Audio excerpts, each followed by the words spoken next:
आज पूरे 1 साल हो गए जब आपका मेन लिस्ट का रिजल्ट आया था। फॉर्चुनेटली ठीक है कि 1 साल पूरे होने के टाइम पे ही आपका स्टडी रिवाइज्ड लिस्ट आ गया, यानी कि जिन कैंडिडेट्स को इंक्लूड किया गया मेन लिस्ट में उनके जो 4 कैंडिडेट्स हैं उनके रिजल्ट आ गए, प्लस जो रिजर्व लिस्ट था वो भी पब्लिश हुआ। उसमें 55 कैंडिडेट्स का सिलेक्शन हुआ। अब नाउ आप लोगों में से क्वेश्चन क्यूरी था, कुछ चीजें हमने कल आपको डिस्कस किया था, कुछ चीजें वो निरंतर आती रहती है, रेगुलर रूप से आपके क्वेश्चन क्यूरी डाउट्स आते रहते हैं, तो वो मैं आपको अपडेट करता रहता हूँ। तो अब है कि नेक्स्ट क्या। तो नेक्स्ट अब ये है कि जो आपका फोर्स एलोकेशन है, तो फोर्स एलोकेशन है कि होपफुली कि आ जाएगा with in 2 weeks. With in 2 weeks आपके फोर्स एलोकेशन हो जाएंगे। और at this juncture hopefully same day दोनों का, यानी कि जो मेन लिस्ट का है और रिजर्व लिस्ट, ये सेम डे हो जाना चाहिए। और यदि ऐसा नहीं होता है तो 1-2 दिन के गैप पे वो आपका हो जाएगा। तो 2 वीक्स में होपफुल है कि वो फाइनली फोर्स एलोकेशन भी हो जाएगा। ठीक है।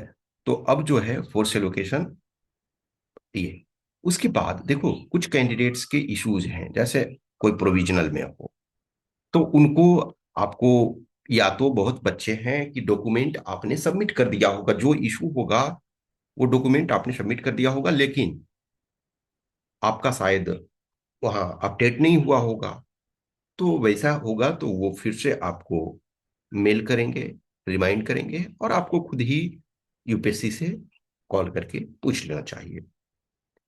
जब फोर्स एलोकेशन हो जाएगा तो फिर से, यानी कि जो फोर्स आपको एलोकेट होगा तो वो फोर्स कुछ और फॉर्मेलिटी उनको जरूरत होगा, जैसे में भी आपको कोई फॉर्म होगा कभी, ये तो उसको आपको फिल करने के लिए वो बताएंगे, या जो भी प्रोसीजर होगा तो उसमें भी थोड़ा सा टाइम लगेगा। प्लस फिर ये होगा कि उसके बाद पुलिस वेरिफिकेशन होता है। पुलिस वेरिफिकेशन तो आपने जो एड्रेस अपना दिया हुआ है, तो उस एड्रेस पे जा करके पुलिस जो है वो वेरीफाई करेंगे और वो आपको बुलाएंगे जो प्लेस पे आप हो। मेनली परमानेंट एड्रेस पे ज्यादा वो करते हैं। और ऐसे अदरवाइज जो है कि जिस जगह पे आप रहे हो वहां भी वो इंक्वायरी कर सकते हैं, ठीक है ना। तो पुलिस वेरिफिकेशन होगा। उसके बाद फिर ज्वाइनिंग की, देखो ज्वाइनिंग जो है वो मैं समझ रहा हूँ जो कि आपका अगस्त और सितंबर के में होने का ये है। देखो अगस्त में जो होगा वो सेकेंड हाफ ऑफ अगस्त, ये इस वजह से कि फिर जो आपका अगस्त में होता है तो आपका 15 अगस्त भी होता है, तो इंडिपेंडेंस डे, उसमें भी परेड और ये सारी चीजें चलते रहती है, तो जो आपके फोर्स हैं उनमें भी अपना प्रिपरेशन वगैरह करते रहते हैं। और पैरेलली प्रोसेस और बहुत सारी चीजें होती है, वो चलता रहता है। जब जैसे फॉर एग्जांपल जब 15 अगस्त या 26 जनवरी वगैरह होता है तो उसमें सिक्योरिटी वगैरह के भी बहुत सारे कंसर्न होते हैं, ये सारी चीजें।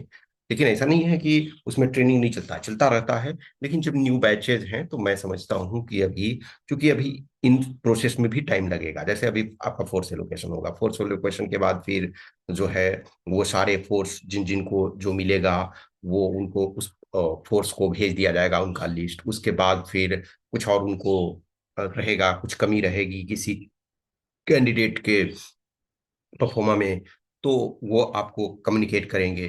तो सब में टाइम लगता है। फिर पुलिस वेरिफिकेशन होगा, उसमें थोड़ा टाइम लगता है, क्योंकि लेटर आज के डेट में जो बहुत सारे चीजें हैं कि चाहा जाए तो तुरंत हो सकता है, लेकिन थोड़ा सा आपको टाइम लग ही जाता है। एटलीस्ट जब भी जैसे एक तरह से देखा जाए तो अभी तो मान के चलो ना कि रिजल्ट वाला ही अभी इशू चल रहा था, तो एक साल तो आपका ऐसे ही चला गया। तो 2 to 3 months मैक्सिमम में ये वो जाएगा। अभी जैसे फॉर एग्जांपल लो कि जो मिनिमम टाइम फॉर एग्जांपल लो 22 वाले बैच में, 22 के बैच में बीएसएफ को मिनिमम टाइम में ज्वाइन कर लिया गया था, करा लिया गया था जो मेन लिस्ट के थे। यानी कि अगस्त को 6-7 अगस्त को रिजल्ट आपका आया, और लास्ट अक्टूबर लास्ट में उनका ज्वाइनिंग हो गया, यानी कि लेस देन 3 months, यानी कि कह सकते हो 2.5 month प्लस में आपका ज्वाइनिंग हो गया था। तो अभी यही आपका बेस्ट जो पॉसिबल सिनेरियो है कि इधर अगस्त एंड और सितंबर। और ऑब्वियसली ऐसा नहीं है ना कि हर एकेडमी को एक ही दिन बुला लिया जाएगा, हर एकेडमी में नहीं, किसी को 10 डेज बाद, किसी को 10 डेज पहले। लेकिन अब ये होगा ना कि आपके पास सारे एकेडमी में प्लेस अवेलेबल होंगे। देखो एकेडमी जो भी जैसे आपके जियोस के जो ट्रेनिंग चलते हैं, तो हाँ अदर और भी ट्रेनिंग बीच बीच में चलते रहते हैं, लेकिन चूंकि वो ऑर्गेनाइजेशन जो है मेनली आपका ट्रेनिंग के लिए सबसे इम्पोर्टेंट है, तो वो आपकी प्रायोरिटी होती है। उसके बाद और भी लोगों के चलते रहते हैं। तो आपका जो भी अपने को मेंटली रखो कि यस हमारा अगस्त एंड या सितंबर में जो भी है वो हो जाएगा। अभी जैसे जो भी बच्चे अ, जिनको ज्वाइनिंग करनी है, तो एक तो फिजिकल अपना फिट रखने को रहो, फिजिकली फिट रहो, रनिंग एटलीस्ट करते रहो, थोड़ी स्ट्रेंथनिंग एक्सरसाइज करते रहो। देखो कोई भी ऐसा काम ना करना जिससे इंजुरी हो, क्योंकि अननेसेसरी क्यों प्रॉब्लम क्रिएट करना है। मैं इस वजह से कहता हूँ कि रनिंग रनिंग सबसे इंपॉर्टेंट है। रनिंग में आप ब्रीदिंग कंट्रोल कर ले जा रहे हो। देखो अब तक जैसे आपने जो रनिंग किया वो नॉर्मल रनिंग था, आपने कम का जरूरत था। जैसे फॉर एग्जांपल लो आपको फिजिकल में ही जरूरत हो रही थी, तो 800 मीटर मैक्सिमम आपको रन करना था, या 100 मीटर था तो वो आपका लिमिटेड टाइम में, 800 मीटर लिमिटेड टाइम में। लेकिन अब आपको जो रनिंग करना है अभी फिलहाल के लिए, जब तक आपके पास टाइम है, क्योंकि अभी गर्मी में बहुत ज्यादा नहीं कर सकते हो, फिर भी आप कोशिश करो कि 2-3 किलोमीटर तक रन करो। और एकेडमी में जाने से पहले यदि आप ये कर ले जाते हो कि अप टू 5 किलोमीटर तक पहुंच जाते हो, तो वो आपके लिए बहुत अच्छा होगा।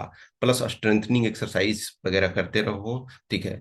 और बाकी देखो ऐसा नहीं है आप नहीं भी करोगे तो वहां ट्रेनिंग में करवा देंगे, लेकिन यदि आपका बॉडी उस ढंग से एडजस्टेड है तो आपको मजा आएगा भी, और अननेसेसरी टेंशन भी नहीं होगा। बहुत बार क्या होता है कि जो बच्चे किसी कारण से किसी का इंजुरी हो जाता है, हर बैच में एक आध दो बच्चे हो जाते हैं ऐसे जिनका किसी कारण से इंजरी हो जाता है, या फिर वो उनका प्रैक्टिस थोड़े नहीं किए हुए रहते हैं, तो अचानक में फर्स्ट वीक सेकेंड वीक में थोड़े से दिक्कत होते हैं।